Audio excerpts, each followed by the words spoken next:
That fresh morning. That fresh morning. Vous êtes sur les 104.5 Urban FM, la station urbaine, et vous écoutez le Da Fresh Morning. Là, on parle de réinsertion et de quoi? On parle de réinsertion ou de réhabilitation, c'est selon. Et en gros, je sais pas pour vous, mais ces derniers temps, je pense qu'on a tous vu dans le journal les posts concernant les sessions criminelles qui se passaient ça et là, qui se déroulaient ça et là, et puis surtout les sentences qui étaient attribuées à chaque... comment on les appelle ? À chaque présumé coupable, à chaque coupable, à chaque prévenu, on les appelle comment ? Bon, bref, à chaque personne qui se présentait donc qui se présentait au tribunal devant les membres du jury, devant le procureur, c'est devant qui qu'on fait un procès d'affaires ? C'est devant le juge. Devant le juge. Le procureur poursuit, D'accord. il te poursuit selon la loi et il t'amène devant le juge. C'est le juge qui dit que tu es Donc, coupable ou tu n'es pas. Le procureur ne peut pas te décider. Le procureur ne décide pas que c'est toi le coupable. D'accord. Pourquoi tout le monde a peur du procureur ? Parce que c'est lui Tout qui le monde devrait instruit. avoir peur du C'est lui juge. qui est garant de l'instruction judiciaire. C'est lui qui est capable de te poursuivre. En fait, c'est lui qui dit au juge que toi, il faut te condamner. En fait, c'est lui qui te met dans la position où il faut compter. Non, tu es passé en vitesse. Tu as brûlé le feu. Ah. Hein? Vendredi, on a brûlé le feu. Moki, Ndoman et moi. Les gendarmes nous ont poursuivis. On a garé. Ils nous ont volé la bouteille de vin. Donc après, Maintenant, ils nous amènent. Normalement, ils doivent nous amener chez le procureur. d'accord, il vous emmène chez le procureur. Après, maintenant, vous passez devant le juge. Voilà, et puis, le il vous juge condamne. dit que non, on est condamné. Donc, pour toutes les personnes qui sont donc passées devant le juge ces derniers temps, Bon, vous nous, avez on n'est pu pas voir- parti jusqu'à chez le procureur, quoi. Vous avez géré On ça a payé l'amende, au trésor public. Ah.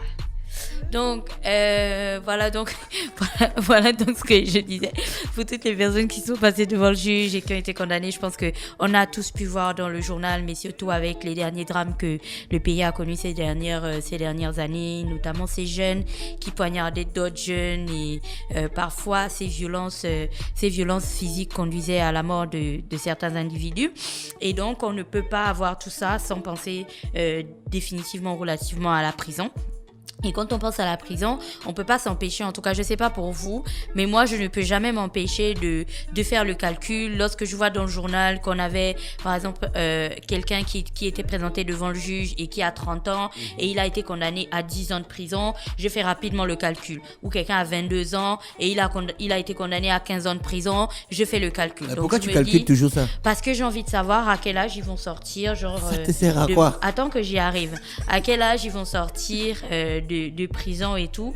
Pourquoi est-ce que je fais toujours ce calcul? Parce que lorsque ces personnes-là sortent de prison et qu'ils sont encore dans la trentaine, ou pour certains même, dans la vingtaine, ils peuvent avoir 27 ans ou 26 ans et ainsi de suite, on ne peut pas regarder ça sans penser à l'après-prison. Donc, ce qu'on appelle la réinsertion post-carcérale, ou qu'on peut aussi appeler la réhabilitation. C'est-à-dire le processus qui consiste à réintroduire un détenu dans la société civile à la fin de sa peine carcérale. Et toujours à ce moment précis, pourquoi est-ce que ça m'intéresse? Parce que on est bien d'accord que quelqu'un ait été condamné à 10 ans, 15 ans de prison, ou 17 ans, ou 20 ans, ce que vous voulez, pour un crime, ou pour un crime qu'il aurait commis. Mais on ne peut pas non plus oublier que cette période-là, s'il est à un âge relativement jeune, on ne peut pas oublier qu'à sa sortie de prison, ce sera toujours un citoyen, vu qu'il aura épuré toute sa peine. Donc il va toujours être dans la même société que la nôtre. On va toujours circuler, on pourrait le recroiser, et ainsi de suite. Et pourquoi est-ce que je calcule toujours ça? Parce que je me demande quelles sont les garanties en fait que l'État prend, quelles sont les mesures qu'on prend, que les autorités prennent, de sorte que quand quelqu'un va en prison, quand il ressort de là-bas, il est compris, en gros, je mets ça en griffe, il est compris la leçon. Pourquoi est-ce que je me pose toujours cette question? Parce que c'est pas anodin de tomber sur parfois un article dans le journal qui te dit multirécidiviste. À peine il était retour à la case prison pour telle personne. Ou alors, tu as déjà vu ça? Soit c'est un multirécidiviste, soit le journal va titrer retour à la case prison. C'est que le gars, à la base, il y était déjà. Et puis, à peine une semaine qu'il est sorti, allez, il repart. Et puis, je me demande toujours, est-ce qu'on est sûr que le fait de mettre quelqu'un en prison après une période, quand il ressort de là-bas, floup, c'est bon, il a compris, ou du style, voilà, il peut recommencer une vie normale où on lui offre, comme on appelle ça, sous dossier, on lui offre une seconde chance. Est-ce que chez nous, du style, c'est prévu comme ça? Mais surtout, pourquoi est-ce que ça me prend autant la tête ces derniers temps? Parce que, tu vois, les assassins, les criminels, ces dernières années sont de plus en plus jeunes. Quand ils vont sortir, pour certains, ils auront 25 ans. Ils auront 27 ans. D'autres, ils auront même 30 ans.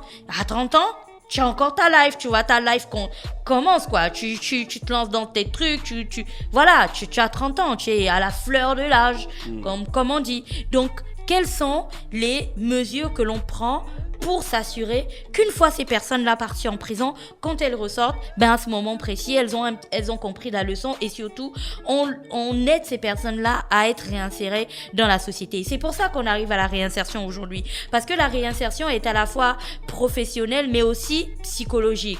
La réinsertion professionnelle, c'est la reprise d'une activité professionnelle. À la base, un gars qui vole, qui deal, qui tue parce qu'il voulait voler de l'argent à quelqu'un, ainsi de suite, il va te dire, j'ai pas le travail, j'ai cherché le pognon. Donc, il va en prison parce qu'il n'avait pas de travail. Quand il ressort de prison, il n'a toujours pas de travail. De vous à moi, il va faire quoi? Il va recommencer à faire les trucs qui lui rapportaient de l'argent avant qu'il n'aille en prison.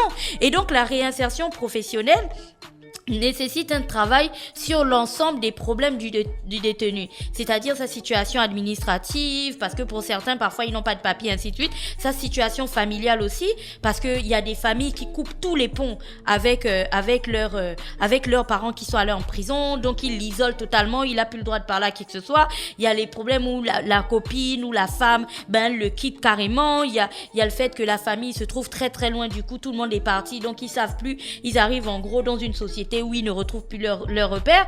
Il y a aussi la réinsertion professionnelle va aussi agir sur la santé.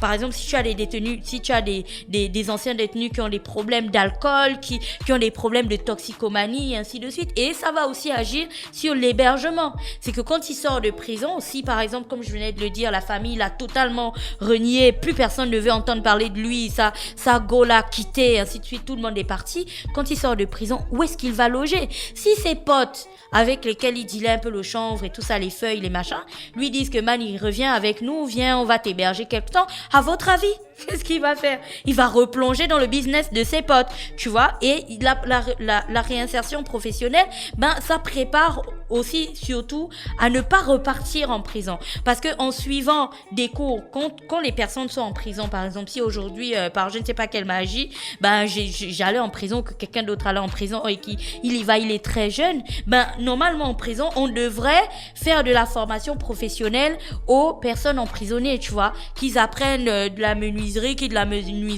la maçonnerie, qui, je sais pas, un métier en tout cas. Et surtout, pour les plus jeunes, je pense que ça, c'est la chose que l'on voit le plus à la prison centrale, lorsque c'est la première dame, je pense, qui gère souvent cette question-là, lorsqu'elle aide des détenus qui sont encore en âge de le faire, de passer leur bac et d'autres concours tels que le CEP et ce genre de choses.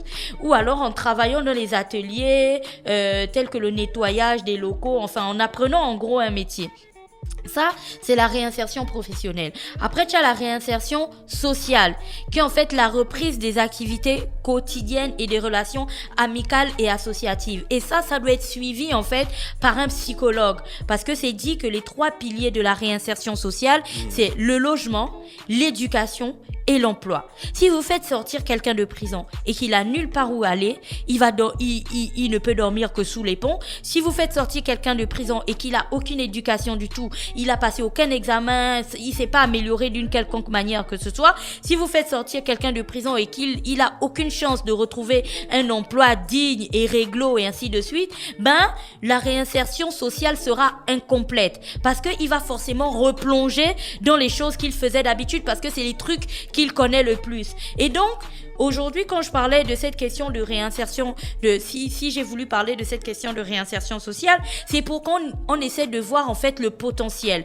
que représente le potentiel que représentent les détenus, mais aussi le potentiel qu'ont les détenus. Pourquoi?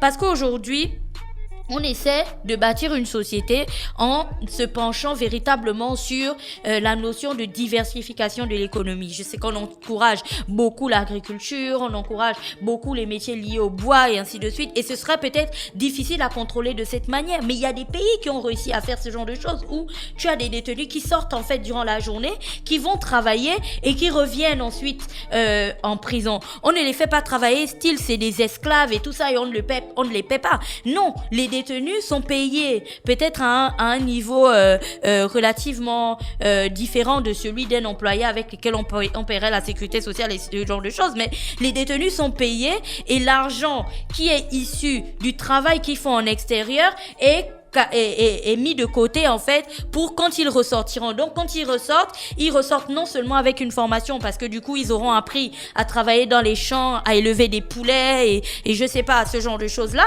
mais ensuite ils ressortent de là-bas en plus avec un petit peu d'argent. Donc le gars quand il sort de prison, il a un petit peu d'argent, ce qui lui permet de trouver une maison ou je ne sais pas, mais surtout il a un bagage professionnel où il se dit bon écoute je peux aller retravailler dans tel truc. Après en ce qui concerne la réinsertion aussi, c'est le fait qu'il y a des entreprises sous d'autres cieux, on travaille véritablement. Donc, une fois que le détenu est sorti de prison, il est suivi par un psychologue qui va ensuite travailler avec certaines entreprises pour s'assurer que le détenu qui est sorti, il est allé travailler dans telle entreprise, comment ça se passe là-bas, est-ce que il se comporte bien. Tu vas embaucher, tu as une entreprise. Tu vas embaucher un gars qui a poignardé son frère à cause de 50 francs. Attends que j'y arrive. C'est une question banale. Sous d'autres cieux, il y a des entreprises qui embauchent en fait des personnes après avoir tué. Mais attends que je termine. Pourquoi ici, par exemple, les entreprises ne le feraient pas? Parce que les détenus ne sont pas suivis. Tu n'as aucune garantie qu'en allant en prison, le gars, il a véritablement compris, en fait, ce qu'on a voulu lui montrer. Chaque année, il y a énormément de psychologues qui sortent de l'université Omar Bongo, vu qu'on en parlait ce matin, et de sociologues et ainsi de suite. Est-ce que ces psychologues-là sont ensuite mis à la disposition, par exemple, tu vois, de l'État ou qui travaillent pour l'État, où ils suivraient des détenus pour travailler sur leur mind, de sorte que quand ils sont libérés, le psychologue suit le gars. Il a aussi un agent de probation, je sais pas comment on les appelle. Bref, il a une batterie de personnes qui le suivent en fait pour être sûr qu'il ne replonge pas dans ses anciennes activités. Il n'y a pas ça chez nous. C'est pour ça que chez nous, une entreprise n'irait pas embaucher quelqu'un qui est sorti de prison. Il va regarder ça, genre, que vous êtes malade ou quoi? Le gars, il va venir faire ces trucs-là chez moi. Donc, il va jamais le prendre. Ça, c'est genre la conséquence, l'une des conséquences les plus graves. Mais la deuxième conséquence la plus grave, c'est que on devrait tirer les leçons de tous ces gars qu'on qualifie de multirécidivistes et de machin et de gars qui repartent à la case prison. Pourquoi les gars repartent à la case prison? Je pense qu'au-delà de juste les écrire... Au-delà de juste les écrire comme ça, il serait peut-être intéressant de se poser et puis de réfléchir aux mesures qu'on aurait pu mettre en place. Oui, je sais, c'est des criminels, ils ont fait des erreurs dans leur vie et beaucoup de choses. C'est peut-être pour ça que sous d'autres cieux, on appelle ça la seconde chance. Et tout le monde a droit à une seconde chance dans la vie. Donc si et seulement après, si tu ces vas demander personnes-là... une troisième chance, une quatrième chance, une cinquième chance, une sixième chance. Si et seulement si ces personnes-là étaient suivies, étaient épaulées, étaient encouragées dans leur processus pour changer de vie, pour changer de manière de vivre, je suis sûre qu'on réussirait à réinsérer et à réhabiliter plusieurs personnes en fait qui sont en prison. C'est juste que une fois qu'ils vont en prison, ils sont abandonnés à eux-mêmes. Une fois qu'ils ressortent, ils sont tout aussi abandonnés à eux-mêmes. Donc on peut pas être surpris de voir qu'ils replongent en fait dans les choses qui au préalable les auront conduits en prison. Au contraire, on doit se remettre en question. Quand je dis on, c'est que les autorités doivent se remettre en question et réfléchir à des mesures, parce qu'on n'est pas le premier pays qui pensera à une véritable politique de réinsertion et de réhabilitation pour ces détenus. Sauf que pour l'instant, ça n'existe pas tant que ça. Voilà. D'accord. Merci Gina avec nous ce matin sur les 104.5. Gina revenait donc sur des questions de correctionnelles, donc la réinsertion sociale après un passage au Niouf. On se retrouve juste derrière sur les 104.5. Valefem, la station urbaine.